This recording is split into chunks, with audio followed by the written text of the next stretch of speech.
Hello mga kasokmaid! Welcome back to my channel.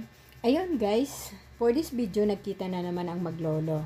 Yung maglolo na yan, pamangkin niya yan ang lalaki at ayan ang kanyang anak. So, apo nyo yan sa pamangkin. So, in-invite namin yung mag-asawang yan dahil sa birthday niya today. So, nag-decide kami, nakakain kami sa Kabalin. Ayan, that time, nasa Kabalin na kami. Diyan kami nag-decide na kakain kasi hindi sa birthday niya, at saka pag birthday celebrant, pag nasa Kabalin ka, ay libre po yung birthday celebrant. Kaya guys, ayan, nag-decide kami na dyan kami kakain.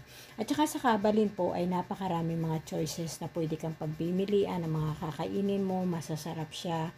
At saka ang dami niyang dessert, iba-ibang klase. So, kaya mag-i-enjoy ka talaga pag dito kayo kumain. So, ayan ang celebrant namin, diba? Pagkagwapo, oy.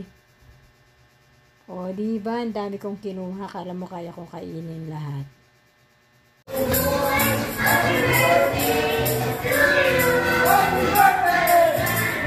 Makiki-birthday na lang tayo. Happy birthday.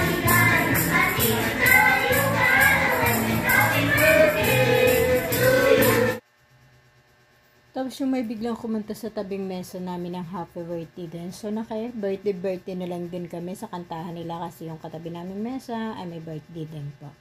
Ayun, thank you for watching and don't forget to like and subscribe my channel. That's all for today. Bye-bye!